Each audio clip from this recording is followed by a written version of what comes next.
dear beloved, Boss Mike, Cervera.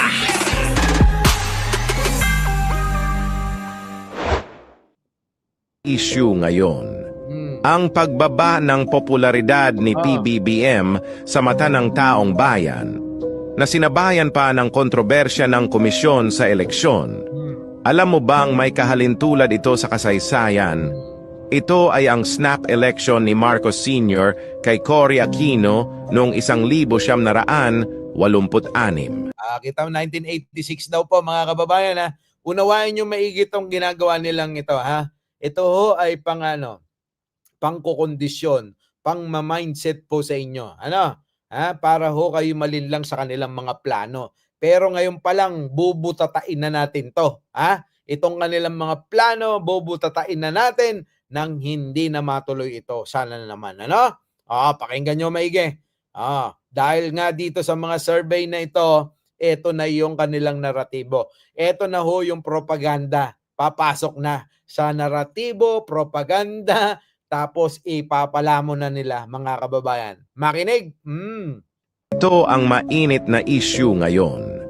Ang pagbaba ng popularidad ni PBBM sa mata ng taong bayan na sinabayan pa ng kontrobersya ng komisyon sa eleksyon.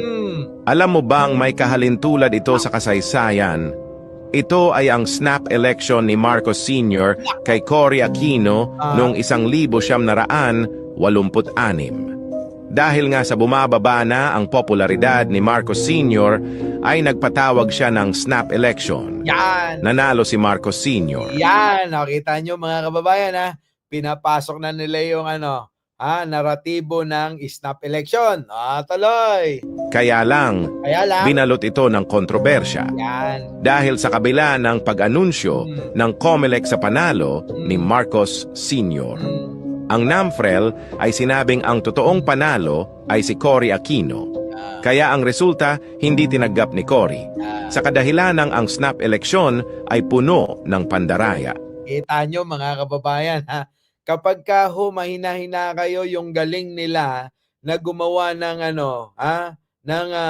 pagmamanipula ng isip ninyo, madadali talaga kayo eh. Kita nyo may kwento pa noon tapos biglang ihahalimbawa ngayon tapos gusto nilang mangyari yun para kapag nangyari yun, manalo matalo sa snap election si Sara pa rin ang panalo sa paningin nila. Ganun lang kasimple yun. Tuloy. Doon sumabog ang galit ng mga tao.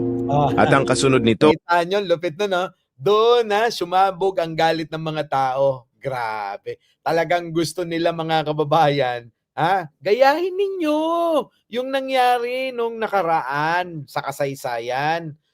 Doon sa tatay Nino ni Pangulong Bongbong Marcos, napakaraming pwedeng ihalin tulad.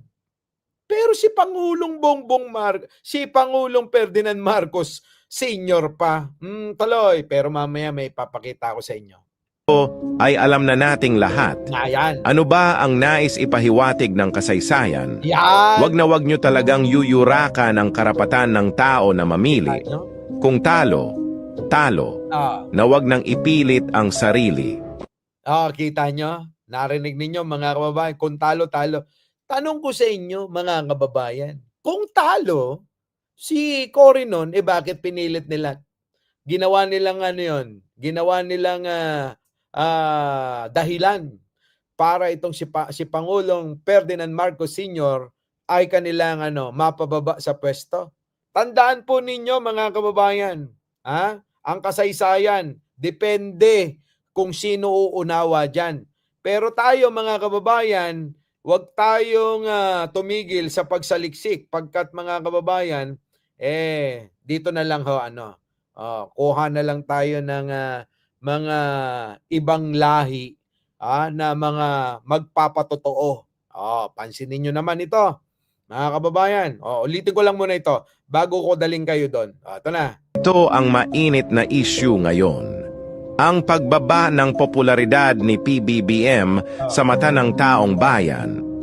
Ang pagbaba ng popularidad ni Pangulong Bongbong Marcos daw.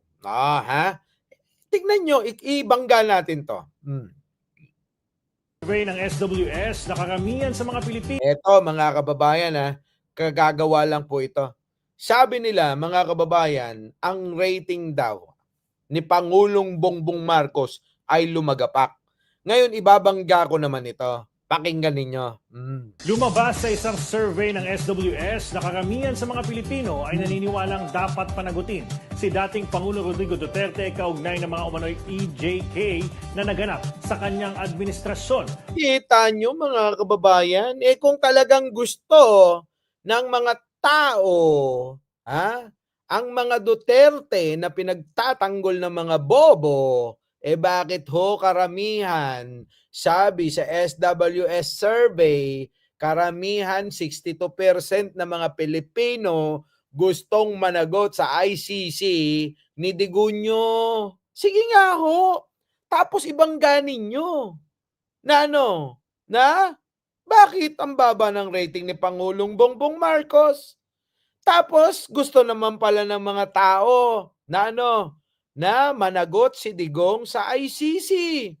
Hindi po ba yan po yung ginawa nilang dahilan na dahilan daw po ng pagbaba ng rating ni Pangulong Bongbong Marcos ay dahil daw nagpabaya sa huli sa Interpol ni Digong? Ngayon mga kababayan, isipin nyo, bakit to sa survey ng SWS? 62% naman yung gusto mapanagot na nga itong si Digong doon sa ICC. Anong klaseng kalokohan yan? Kayo isipin nyo maigi. Pabor ang mga tao na managot sa ICC, pero ginagawa ng mga DDS na na kampo ni Digong na lang.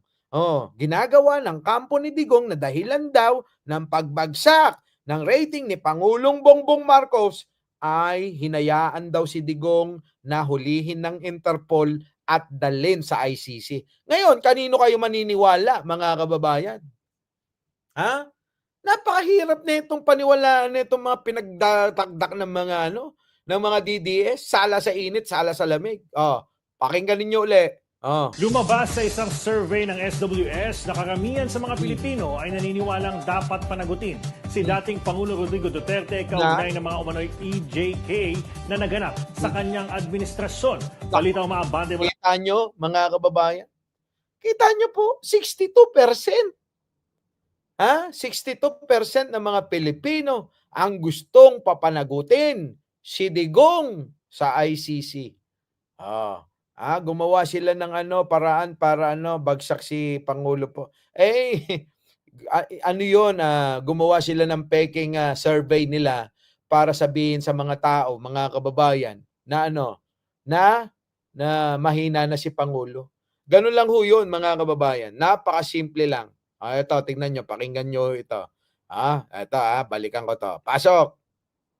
Kontrobersya ng komisyon sa eleksyon. Alam mo bang may ang pagbaba ng popularidad ni PBBM sa mata ng taong bayan na sinabayan pa ng kontrobersya ng komisyon sa eleksyon. Alam mo bang may kahalintulad ito sa kasaysayan? Ito ay ang snap election ni Marcos Sr.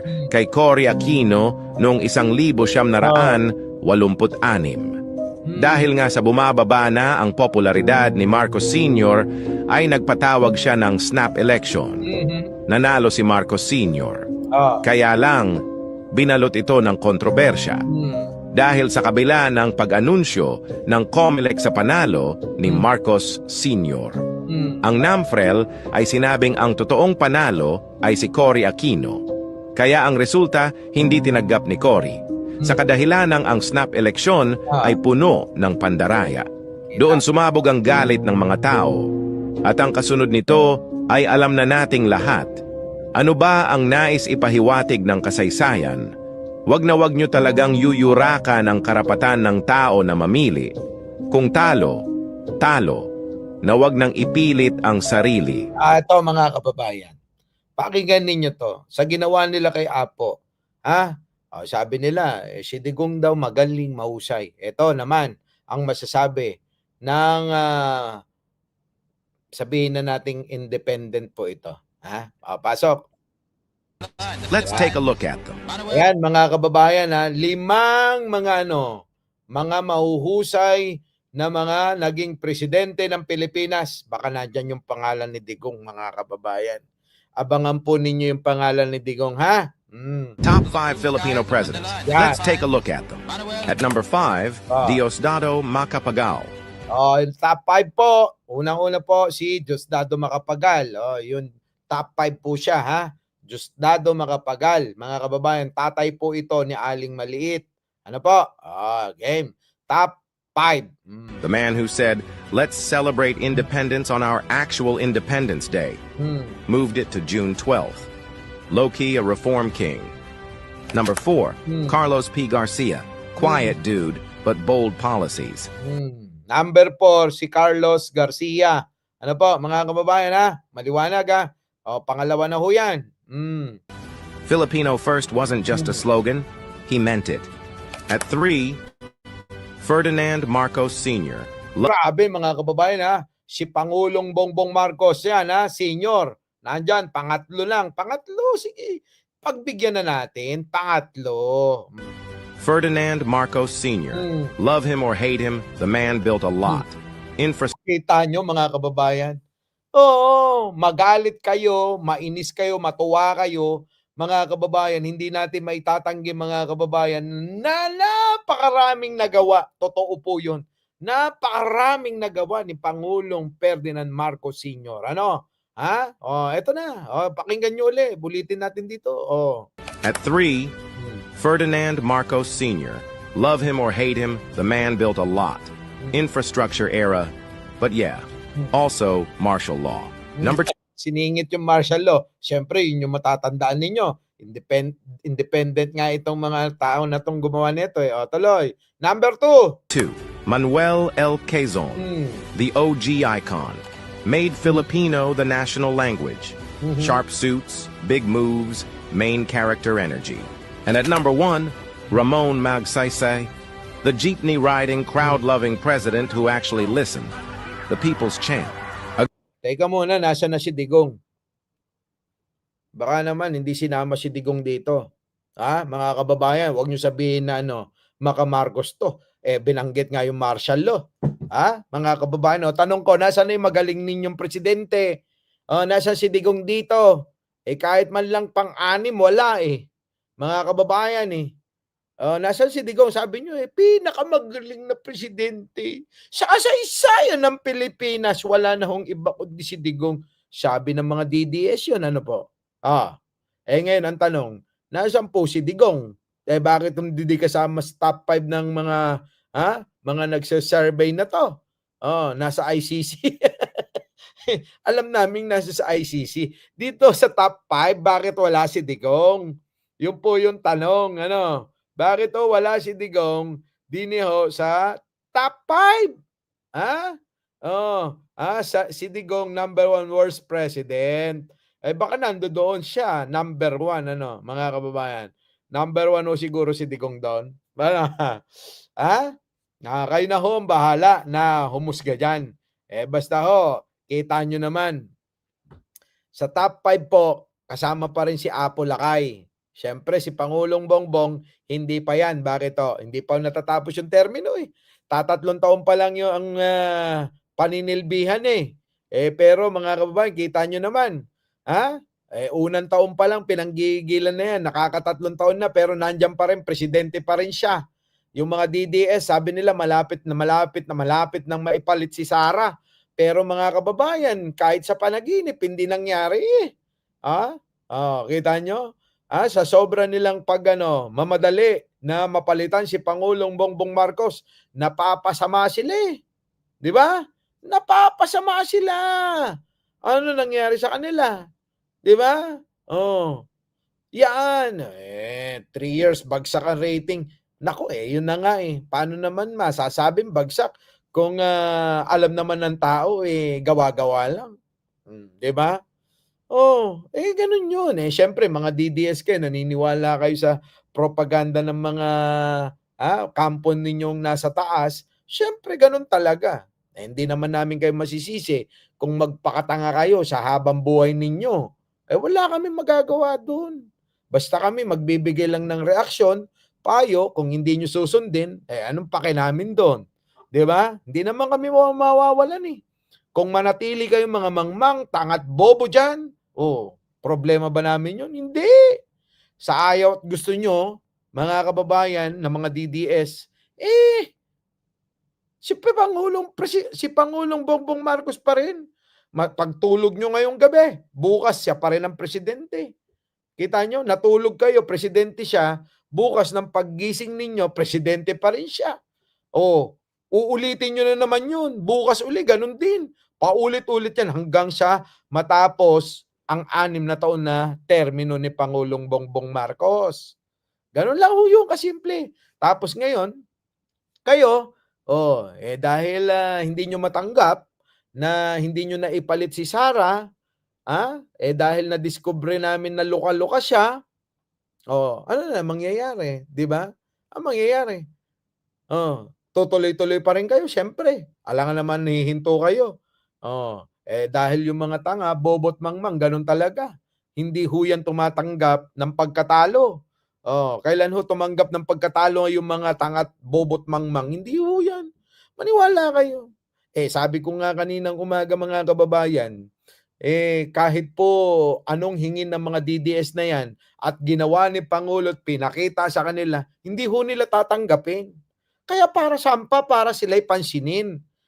Kung lahat naman ng gagawin ni Pangulo ay mas minamasama pa rin. Gumawa ng mabuti, pero masama pa rin. Sa tingin ninyo, pag pinagbigyan yung kanilang mga kagustuhan, magiging mabuti siya sa paningin nila? Hindi ho. Hindi magiging mabuti ang Pangulo. Di ba? Para sampa, di ba? Wala na. Walang paki si PBBM sa survey nyo. Wala naman talaga. Paki niya. Sabi nga ni Pangulong Bongbong Marcos sa akin kanina bago ako umalis, nagpaalam ako. Sabi ko, Manong, alis muna ako. Napapagod na ako dito sa Pilipinas. Sabi ko, napapabayaan ko na yung negosyo ko dahil dito sa pagbablog ko, pagtatanggol sa iyo. Sabi niya, sige, wala naman ako magagawa. Di ba? Sabi ko, baba daw ng rating mo. Huwag kang magpapaniwala sa mga loko-loko. Sabi sa akin, sabi ng presidente, huwag kang magpapaniwala sa mga loko-loko. Kita nyo? Sabay tawa lang. Di ba? May magagawa ba sila? Ako pa rin naman ang presidente hanggang sa 2028. Di sumali na lang sila sa 2028, baka manalo pa sila. Baka. Sabi ko, Manong, mananalo ba talaga sa 2028? Baka manalo. Di ba? Ikaw ba naman? Iboboto mo yan? Kita mo naman, luka-luka. Pagsasalita pa lang, malayong-malayo na. Pangangatwiran, napakalayo lalo. Di ba? Yun, mga kababayan. Kaya kayo, sabi nga niya, lagi nila naman nila sinasabi yung mga ganyan. Masakit na salita. Pati nga yung hindi daw ako totoong anak ni Apple Akay. Sabi niya ganun, ginawa na nilang propaganda ngayon pa kaya, yung mga bangag-bangag na yan. Di ba mas malupit yung propaganda nila dati na hindi na raw ako yung totoong Bongbong Marcos. Grabe na mga kababayan. Totoo naman.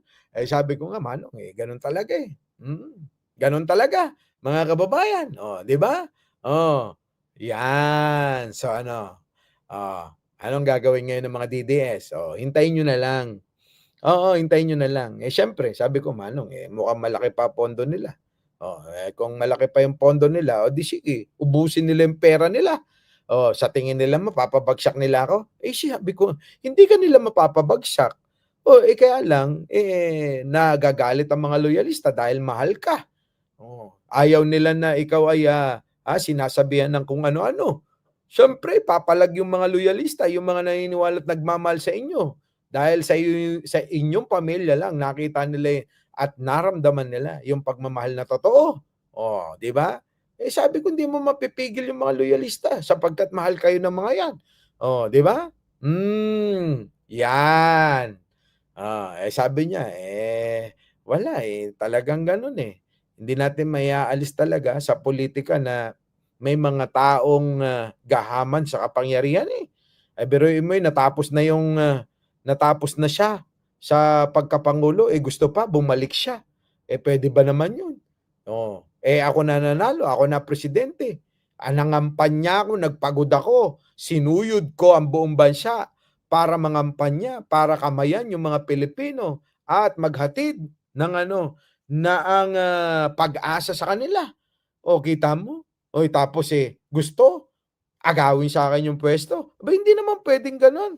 Sabi nga namin, sabi ko, kahit naman yung mga loyalista, yung mga nanonood sa akin di ba?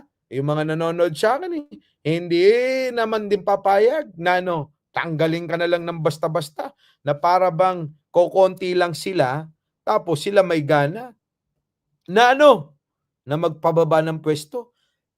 Anak ng pating naman yung mga kababayan, di ba? Ganito lang naman yung mga kababayan. Mag-people power nga kayo. Yung people power. Yung ang gawin ninyo, ulitin ko lang itong kwento ko. Ang people power mula doon saan? Domingo. Hanggang doon saan? Hanggang Pasig. At hanggang doon saan? Hanggang Makati. At hanggang doon saan? Hanggang Cubao. Yun, ang sentro, ang programa nandito sa EDSA Shrine. Ganon ang people power, napakaraming tao. Nung, mga kababayan, taong EDSA 3, yung huli kong nasaksihan, mga kababayan, kita ng dalawang mata ko. Yun, dapat mas marami dun kasi mas marami ng tao ngayon.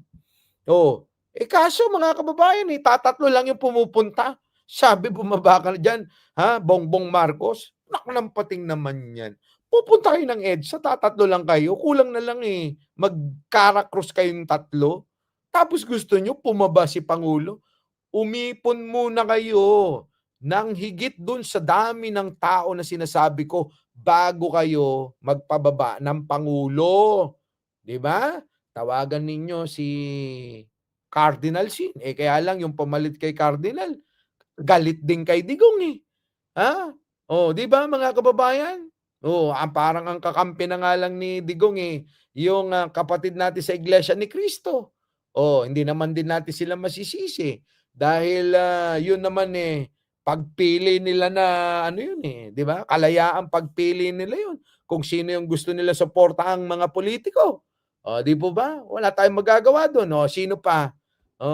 Yung mga ibang religious group, galit din kay Digong.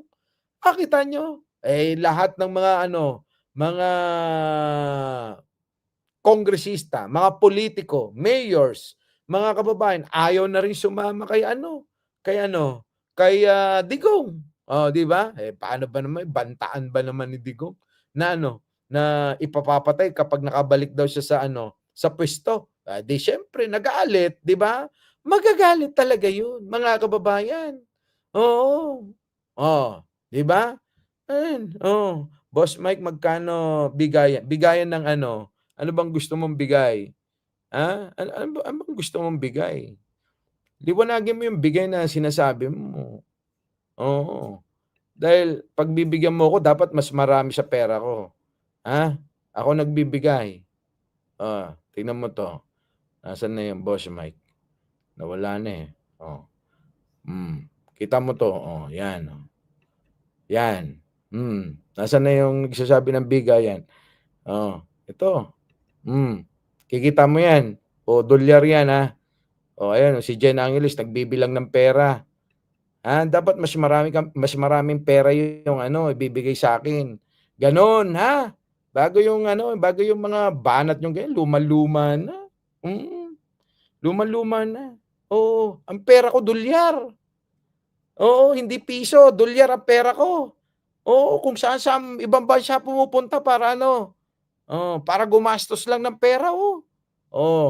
Sino DDS na ganon? Si Banat Bay nandoon nagtatago sa Japan. Ako hindi, nagbabakasyon. Iba 'yon. Nang pating naman talaga. So ngayon mga kababayan, ano masasabi nyo? Our beloved Boss Mike Cervera.